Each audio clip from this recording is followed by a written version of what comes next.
Welcome, everyone, to this explainer. Today, we're taking a journey together.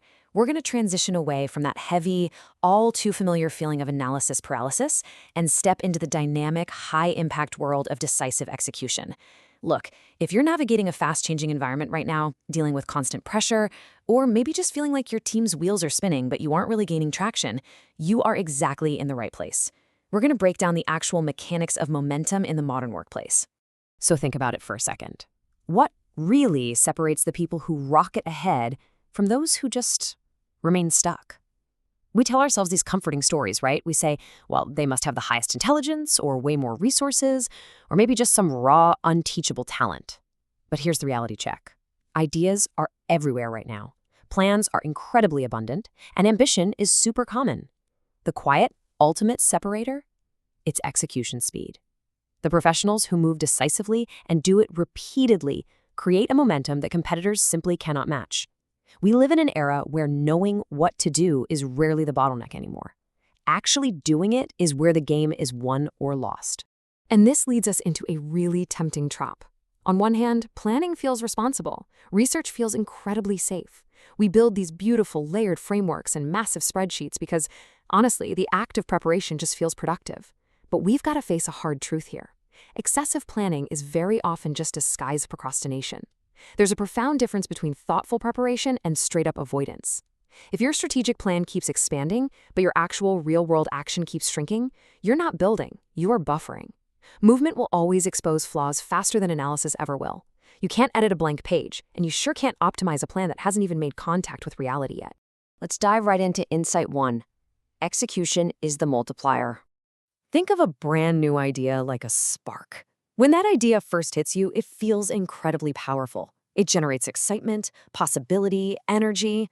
But a spark without fuel, it just burns out. Without immediate action, ideas don't just hit pause, they actually start to decay. The longer an idea sits idle on your desk or in your head, the more clarity it loses. Doubt starts creeping in. Internal resistance builds up. Suddenly, you're talking yourself right out of the very thing you were so fired up about yesterday. But execution compounds. Getting an idea out into the real world, even if it's super imperfect, creates undeniable momentum. That spark catches fire. Ideas sitting safely on a whiteboard are an expense. Execution is what actually pays dividends. Now, to pull this off effectively, we kind of need to rebrand a word that carries a lot of negative baggage in the corporate world. That word is urgency. We've been conditioned to associate urgency with, late-night emails, panic, stress, and just a rushed, chaotic environment. But true urgency is calm. It is absolute clarity about timing. It's the deep recognition that momentum thrives on immediacy. When you feel inspired, you act. When you see a window of opportunity, you test it. Delaying doesn't reduce your risk in today's fast-moving landscape. It actually increases it. Waiting around for the perfect moment is literally the riskiest move you can make. Which brings us to Insight 2, the pivot advantage.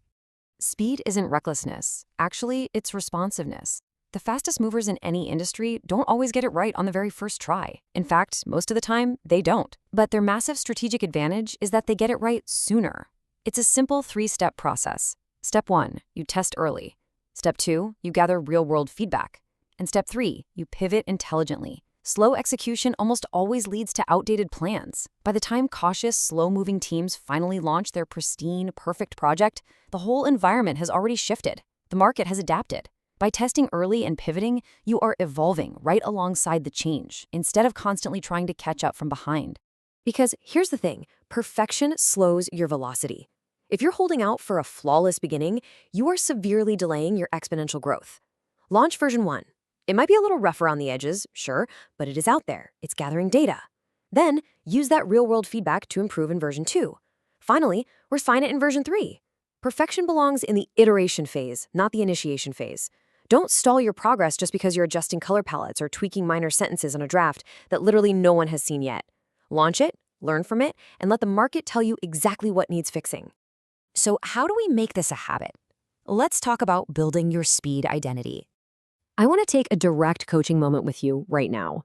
Execution speed isn't just an accidental outcome of having a good day.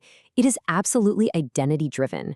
You have to actively decide to become the kind of professional who starts before overthinking, and most importantly, someone who adjusts without ego when the feedback rolls in. Let this quote really sink in for a second. Hesitation amplifies doubt. Action reduces it. We always think we need to feel completely confident before we make a move, right? We wait for that comforting feeling of 100% certainty. But confidence doesn't precede action, it follows it. Every single time you execute quickly, you reinforce your own decisiveness. You actively dismantle your fear of imperfection. The fastest builders out there aren't fearless at all. They're just decisive, despite their uncertainty. To help you build that decisive identity, here is a practical framework you can start using today. When you find yourself stuck in one of those long, draining planning cycles, just pause. Ask yourself these smart speed questions. First, what's the smallest viable step I can take right now? Second, what is the absolute fastest way to test this idea in the real world? And third, what specific feedback do I need to either validate this direction or pivot? Smart Speed prioritizes learning cycles above absolutely everything else. Short, rapid execution cycles are going to accelerate your evolution way faster than a long, isolated planning cycle ever could. Moving on to our final piece of the puzzle, the enablement shift, or ripple effect. Up until now, we focused pretty much entirely on your individual speed and personal growth. But true leadership, it's about understanding that your momentum is a ripple in the water that affects absolutely everyone around you. Execution speed creates learning speed. Learning speed creates improvement speed. And improvement speed, that creates your ultimate advantage. When you, as a leader or a teammate, choose to move sooner and adjust faster, you are intuitively giving your entire team permission to do the exact same thing. You build a culture of high trust, rapid testing, and super fast learning. The gap between you and the competition widens over time, not because you magically started with more talent, but because your collective executions are accumulating and compounding infinitely faster than their small, cautious delays. So here is your action challenge for this week. I want you to look at that one idea, that one conversation, or that one project you've been delaying. You know the one. It doesn't need a full, baked-out strategy yet. It doesn't need to be flawless. It just needs movement. Send the message you've been sitting on. Launch the concept. Start the experiment today. The fundamental difference between having great intentions and actually making an impact is execution speed. Move now. Adjust later.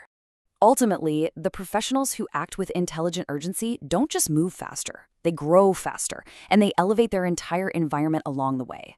Which brings us to our final thought to close out this explainer.